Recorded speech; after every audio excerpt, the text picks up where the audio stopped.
ಭಗವದ್ಗೀತೆ ಅಧ್ಯಾಯ 5 ಕರ್ಮ ಸನ್ಯಾಸ ಯೋಗ ಕೃಷ್ಣ ಪ್ರಜ್ಞೆಯಲ್ಲಿ ಕಾರ್ಯ ಶ್ಲೋಕ 11 ಕಾಯೇನ ಮನಸಾ ಬುದ್ಧ್ಯಾ ಕೇವಲೈರಿಂದ್ರಿಯೈರಪಿ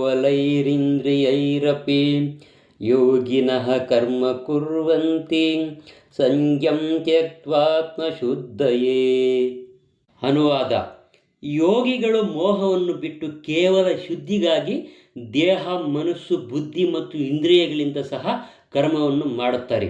ಇದರ ಭಾವಾರ್ಥ: ಕೃಷ್ಣನ ಇಂದ್ರಿಯಗಳ ತೃಪ್ತಿಗಾಗಿಯೇ ಕೃಷ್ಣ ಪ್ರಜ್ಞೆಯಲ್ಲಿ ಮನುಷ್ಯನು ಕೆಲಸ ಮಾಡಿದಾಗ ದೇಹ, ಮನಸ್ಸು, ಬುದ್ಧಿ ಅಥವಾ ಇಂದ್ರಿಯಗಳಿಂದ ಮಾಡಿದ ಯಾವುದೇ ಕೆಲಸವಾಗಲಿ ಅದು ಐಹಿಕ ಕಲ್ಮಶವಿಲ್ಲದೆ ಪರಿಶುದ್ಧವಾಗಿರುತ್ತದೆ.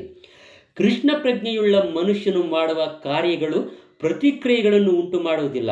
ಆದ್ದರಿಂದ ಕೃಷ್ಣ ಪ್ರಜ್ಞೆಯಲ್ಲಿ ಕೆಲಸ ಮಾಡುವುದರ ಮೂಲಕ ಸದಾಚಾರ ಎಂದು ಕರೆಯುವ ಪರಿಶುದ್ಧ ಕಾರ್ಯಗಳನ್ನು ಸುಲಭವಾಗಿ ಮಾಡಬಹುದು.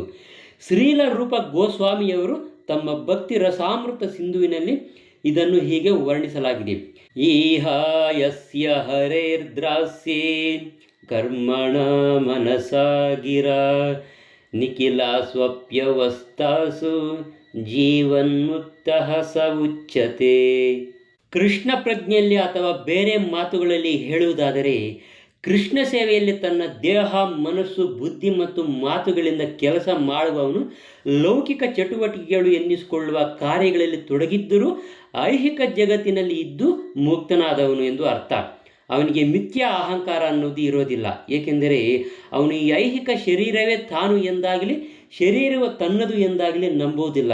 ಈ ದೇಹವು ತಾನಲ್ಲ ಮತ್ತು ಈ ದೇಹವು ತನ್ನದಲ್ಲ ಎಂದು ಅವನಿಗೆ ಗೊತ್ತು. ಅವನು ಕೃಷ್ಣನಿಗೆ ಸೇರಿದವನು ಮತ್ತು ದೇಹವು ಕೂಡ ಕೃಷ್ಣನಿಗೆ ಸೇರಿತ್ತು. ತನಗೆ ಸೇರಬಹುದಾದ ಸ್ವತ್ತೆಲ್ಲವನ್ನು ದೇಹ, ಮನಸ್ಸು, ಬುದ್ಧಿ, ಮಾತು, ಪ್ರಾಣ, ಐಶ್ವರ್ಯ ಇವುಗಳಿಂದ ಉತ್ಪಾದಿಸಿದ ಎಲ್ಲವನ್ನೂ ಸಹ ಕೃಷ್ಣನ ಸೇವೆಯಲ್ಲಿ ಬಳಸಿದರೆ ಅವನು ಕೂಡಲೇ ಕೃಷ್ಣನೊಂದಿಗೆ ಹೊಂದಿಕೊಂಡು ಬಿಡುತ್ತಾನೆ. ಅವನು ಕೃಷ್ಣನೊಂದಿಗೆ ಹೊಂದಿಕೊಂಡಿದ್ದಾನೆ. ತಾನು ದೇಹ ಇತ್ಯಾದಿಯಾಗಿ ನಂಬುವಂತೆ ಮಾಡುವ ಮಿಥ್ಯಾ ಅಹಂಕಾರ ಅವನಿಗೆ ಇರೋದಿಲ್ಲ. ಇದು ಕೃಷ್ಣ ಪ್ರಜ್ಞೆಯ ಪರಿಪೂರ್ಣ ಹಂತ. ಶ್ಲೋಕ 12 ಯುಕ್ತಃ ಕರ್ಮ ಫಲಂ ತ್ಯಕ್ತ್ವಾ ಶಾಂತಿಮಾಪ್ನೋತಿ ನೈಷ್ಠಿಕೀಂ ಆಯುಕ್ತಃ ಕಾಮಕಾರೇಣ ಫಲೇ ಸಕ್ತೋ ನಿಬಧ್ಯತೆ.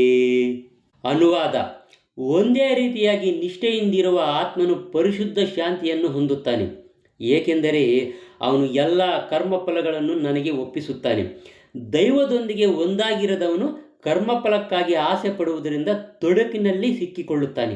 ಇದರ ಭಾವಾರ್ಥ: ಕೃಷ್ಣ ಪ್ರಜ್ಞೆಯಲ್ಲಿರುವ ಮನುಷ್ಯನಿಗೂ ದೇಹ ಪ್ರಜ್ಞೆಯಲ್ಲಿರುವ ಮನುಷ್ಯನಿಗೂ ವ್ಯತ್ಯಾಸವೆಂದರೆ, ಮೊದಲನೆಯವನಿಗೆ ಕೃಷ್ಣನಲ್ಲಿ ಆಸಕ್ತಿ ಇರುತ್ತೆ, ಎರಡನೆಯವನಿಗೆ ತನ್ನ ಕರ್ಮ ಫಲಗಳಲ್ಲಿ ಆಸಕ್ತಿ ಇರುತ್ತೆ.